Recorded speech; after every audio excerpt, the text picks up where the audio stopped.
Today I'm reviewing the Josie Maran Argan Daily Moistuizer SPF. And really quick, I just want to say I purchase all these products with my own money. I'll never waste your time with sponsored ads or videos. So if you want to help support the channel, check out nobsbeauty.com. Check out my Patreon community or click on the Amazon link below. And I'll put a link to Sephora in this video. So if you're thinking about picking it up, click on that link. I'm trying to get better about doing that. So if you notice, I'll be doing it more and more often. Hopefully it helps you guys find the page, and I think if you purchase from there, I get a small percentage, so it helps the channel as well. So anyway, so on to the Josie Maran Tinted SPF Moisturizer. They call this a chemical-free SPF 47 infused with a slight tint of warm coverage to provide UVA and UVB broad spectrum protection. It's a solution for sun protection, dryness, dullness, and even texture. And I wouldn't exactly say it's a slight tint of warm coverage. It's a bit deeper than a lot of other tinted sunscreens. So I'm wearing it on my face right now, if that helps at all. So, and I usually don't put anything on my neck because up until like July, I wear like a zip-up jacket anytime I do anything. So anyway, okay, packaging. Nice glass pump bottle. I will say I have dropped this on the floor from about 4 feet up, and it hasn't broken. So that's pretty impressive.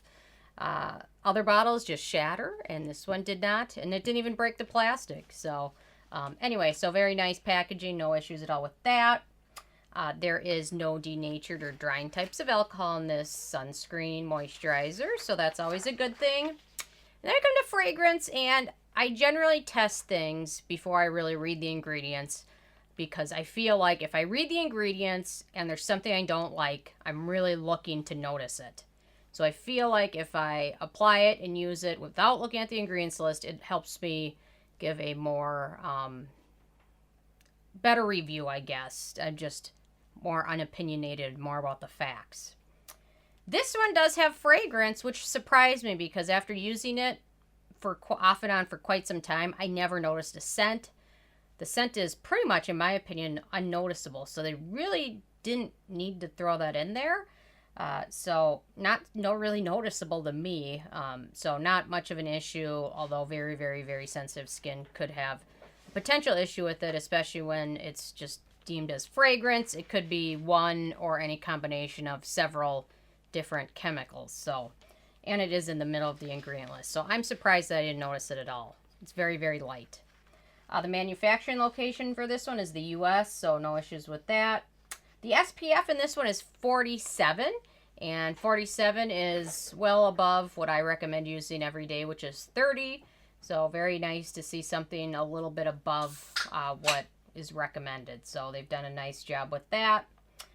The UVA protection factor with this one, it's broad spectrum. It's made in the US, so you don't really have to say anything other than broad spectrum. If it's manufactured in somewhere in Asia, they have the PA+++ system, which is really nice because you can tell how good the UVA protection is. But it's not. It's made in the US, so they really don't have to do anything. However, based on the ingredients used and the percentages of them, I am satisfied that this provides at least decent UVA protection. Probably not as great as some European or Asian sunscreens, but overall, I'm satisfied this provides decent UVA protection. So then we get on to the filters, which are used in this one, and they've got 9.4% zinc oxide and 5.9% titanium dioxide, which are both UVA and UVB ray blockers, reflectors. They reflect the rays off of your face and back into the universe, so you don't absorb the damages from them. So, and it's a decent amount of both of them. I've seen a lot of sunscreens with just 9% zinc oxide. So the fact it's got that and a decent amount of titanium dioxide, I'm satisfied that the filters used are enough of them and effective. Then we get to the white cast, and since it's tinted, there's no white cast per se, but they call this kind of a light tint of glow, or light tint, warm coverage. This one is a bit more deep and less universal, in my opinion, than some of the other sunscreens we've used. It's really probably suited best for those with light, medium, or medium complexions. Those with very, very fair skin will probably not appreciate it very much, unless maybe you use a foundation over it to help even it out. But it is pretty pigmented, although it does give off a nice glow, which is nice. Although if you have very, very fair skin, you're not going to like this, and those with very, very deep skin tones probably won't appreciate the tint as much. For me, even on my hand, it looks a bit much. But when I apply it on my face, I feel like once it soaks in and once you put a powder over it, it seems to be okay for me, which is nice for me. And I feel like the pigment is enough where I don't have to necessarily apply foundation over it. Just set it with a good setting powder, and it seems to even the skin tone out enough where I don't need another layer of product. So no real issues with that, although everybody on either side of the spectrum really can't, they really have to do more testing and probably swatching, because nothing is really truly universal in my opinion. So then we get on to the texture, and the texture is liquidy gel almost. Smooths over skin nicely. It is super emollient, very, very hydrating, which is nice for those with drier skin. Although if you have oily skin and even those with normal skin, I have a feeling that this could be a bit too emollient, and it might take a while to absorb. My skin is super dry, so for me, I smooth it over. It absorbs very quickly, and it sets to kind of a natural finish, which is okay with me.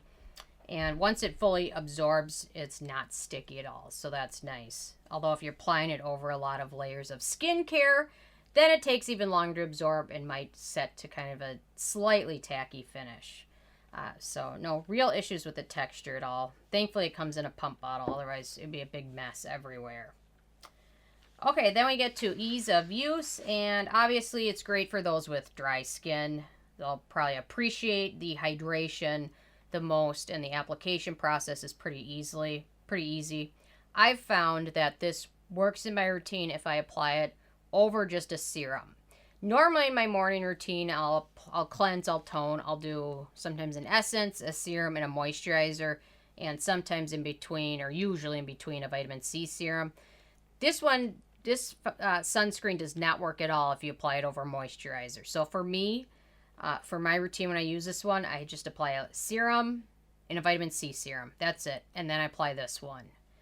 If I apply it over moisturizer, it can pill a bit. It takes a long time to absorb. It can end up looking patchy and uneven. So you really have to use this one as a moisturizer with sunscreen in it. So there's not a real huge difference between a moisturizer with a sunscreen in it. That just means it's supposed to function as a moisturizer and a sunscreen in one, instead of just a sunscreen, which you can use over a moisturizer. So this one, as long as you do it in that fashion, you won't have any issues with using it and how easily it applies. But if you do try and apply it over too many layers of skincare, it won't soak in. It'll look and feel more greasy, so not very enjoyable. So for me, that's how I found to use it. So if you use it that way, no issues. Although those with oily skin probably won't find it very enjoyable to apply, because it just probably won't soak in as quickly and things like that, because it is very emollient. Okay, then we go on to antioxidants and beneficial ingredients, and we've got some. We've got argan oil, obviously, it's in the title. Vitamin E, also great antioxidant, very good for hydrating skin. Then we've got jojoba seed oil, another very, very hydrating ingredient. And then green tea extract, which is good antioxidant. I'm not super impressed with this list.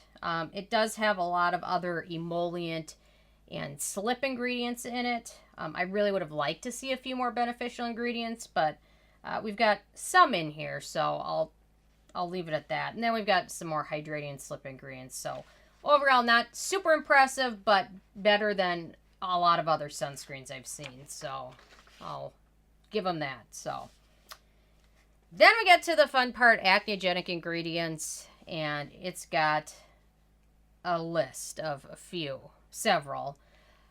But on that list, several of them are very acneogenic. So if you have acne-prone skin, this one is a pass, absolutely, in my opinion. So zinc oxide, obviously. Then we've got ethylhexyl palmitate, which can be highly acneogenic. Vitamin E, magnesium stearate, isopropyl mystrate, and then jojoba seed oil. So not a lot of them, but most of the ones on that list are pretty acneogenic. So I'd recommend passing if you have acne-prone skin, just because those are some bad actors when it comes to acne. Okay, animal testing. This is cruelty-free as well as vegan, so no issues at all with that.